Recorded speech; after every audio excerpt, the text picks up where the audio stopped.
Hi guys, welcome back to another episode of Pop Preview. I'm Sean. I'm Alex. And today we're watching the Black Panther trailer.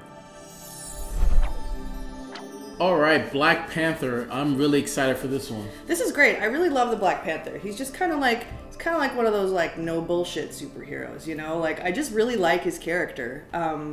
And you know, this is going to be very important for the Black community. I can't speak for that because obviously I'm not Black, but you know, I have a lot of Black friends who are like really excited that, you know, to see all this representation. You know, we just came from Wonder Woman too, which was great for me as a woman, and now we're getting Black Panther. So yeah, just on that front, society-wise, you know, this is going to be great. Yeah, it's always good to get more diversity in terms, especially in the superhero genre.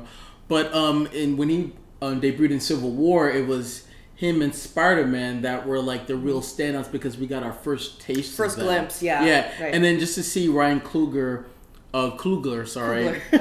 easy for me to say, directing this. And if you guys, so he directed Creed, but his first movie was Fruitvale Station. If you guys haven't seen that, and I know a lot of you haven't, please check it out. He was a classmate of mine at USC grad school. Oh. Yeah, I met him once. I don't know him very well, so I can't really really say I know him. But like, yeah, but him and Michael B. Jordan have this is basically their third movie together. Yeah, I've loved their dynamic that they've established. And to speak on the Black superhero thing, I think that it's really, really important, just like how you said how Wonder Woman is important, that A, that movie was good, and B, that it's doing good, and then people are supporting it and embracing it. It's important for movies like Black Panther to be good and for people to support it so that it doesn't become like, ooh, it's a Black superhero movie. It's just another superhero movie as we get more and more of them.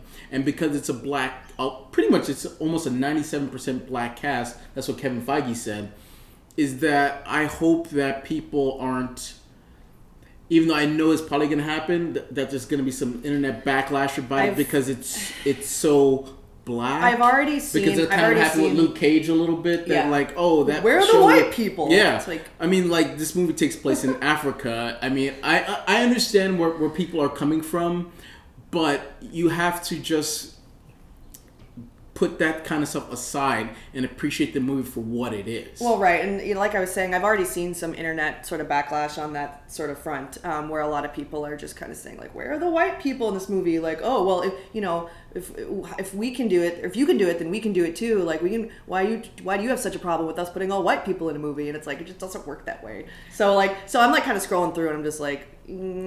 So let's just hope the movie's good, and then everybody will just shut up about it. It's 2017, guys. Like, come on. Like, we don't have to. It doesn't have to be this way. Like, there can be a movie with pretty much an all Black cast, and there can be a movie with a pretty much all white cast. And as long as the movie's good, we should just appreciate it for what it is. Yeah. Well, I'm curious to watch the teaser. Let's go. Let's do it. Oh, tell me something. There's no sound. What do you know about Wakanda?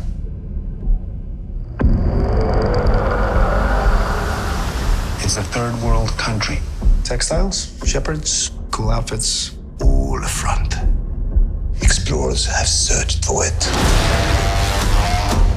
Called it El Dorado. They looked for it in South America. But it was in Africa the whole time. I'm the only one who's seen it and made it out alive.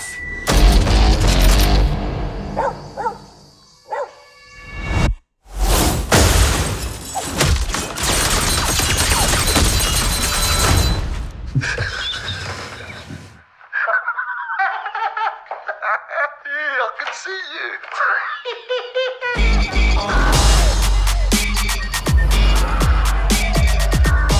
The world is changing. Soon, there will only be the conquered and the conquerors. Step into the spotlight. You are a good man. Step into the spotlight. With a good heart. And it's hard for a good man to be a king.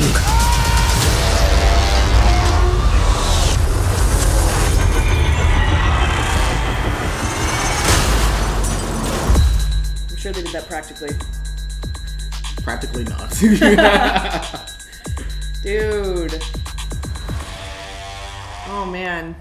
That looks amazing. That looks great. It's so colorful and like just I totally agree with that. Oh man, like, you know, like instead of like, you know, shooting firebolts at people or like using magic or no, really though, he just like kicks butt, you know, and of course he's got the what's it called? The vibranium. Vibranium, yeah. So there's that, but you know, then everybody else just sort of has like these sweet like, you know, sticks that they're hitting people with. Like, I love the mixture stuff. of like you said, color with futuristic, because Wakanda is supposed to be this futuristic city or country, I should say, where they have the vibranium. That's pretty much the only place in the world that has it, and that's why everybody wants it, and that's why Andy Serkis' character, which is Claw, he's like, well, I was the only one to get out of there with it, and that's why he was in Age of Ultron. That's where he got it from.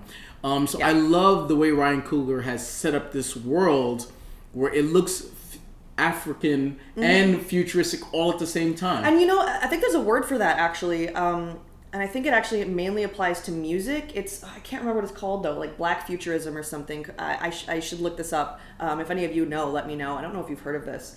I think it's mainly in music. It's sort of like black culture, sci-fi black culture, like the future. No, it's a really cool movement, and I guess this visually is what that would be, and we don't see a lot of that.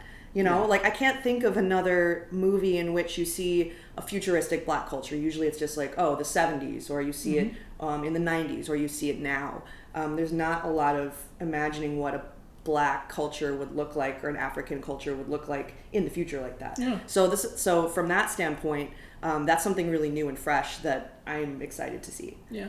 The CGI was a little not. They still have time. Yeah, I mean the movie comes out next February, so they still got time to polish up. Like the last scene where he was like flipping over was like, wow, that's straight out of the computer. Yeah. But I mean that's totally fine. Like I said, it comes out in February, so they got plenty of time to clean that up. I love the line where it says it's hard for a good man to be king, because I think that's what this movie is going to be struggling with is the fact that he has to be Black Panther, and then he has to also be king of this country, where there's going to be, I'm pretty sure there's going to be things where it's like they're going to conflict. A conflict where there's of certain interest. things Sure, that like absolutely. he as Black Panther needs to do, but that's going to conflict with things that he has to do as king. Yeah. And like which way does he go to honor? Like, cause like spoiler for Civil War, his dad died in that movie. Yeah. So now he has to take over that mantle. So Yeah. I'm curious to see where they're going to go with it. I'm also curious to see if any other Marvel heroes are going to be in this movie, like Captain America might make an appearance. I kind of wish Winter Soldier. I hope that they're not, to be honest. Well, I mean, just for a little bit, like in Ant-Man, Falcon was in it like for a scene. Yeah. So if there's a scene with someone, that's totally fine. Or because this movie is going to be the movie before Infinity War, maybe there can be maybe a post-credit scene with Black Panther leading into that, maybe. But sure. Well, one thing I did like about Wonder Woman was that there was no post-credit scene, and it just sort of stands on its own, you know. And I know that Marvel obviously has this whole universe, and they want to find ways to tie it together. But you know, on that front, like I wouldn't mind if they didn't have any sort of hint on how it's going to fit into the rest of the universe, because this should stand on its own, you know. And I think it will, and I hope it will, but I just, from my opinion, like, I kind of get a little annoyed when I start seeing, like, you know, these little Easter eggs or whatever. It's kind of like, okay, I get it. It's the expanded universe. Well, I think it will stand on its own for the most part, but it has to have a spider web to connect to other things, especially, like, because they're going to do a lot of flashbacks, so we're going to see him as a kid. Yeah. So we're gonna see that, and we're also they're gonna tie it to other things, and it's gonna lead into other things as well. Probably there's gonna be we know there's probably gonna be a Black Panther 2 and lead into Infinity War. So those kind of ties are gonna be there for sure. But as its own thing, because it's pretty much for the most part gonna take place in Wakanda. I'm pretty sure it's gonna stand on its own. Mm-hmm. So you don't have to watch everything else to get the full grasp of it. Yeah, that would be silly if they did that, but.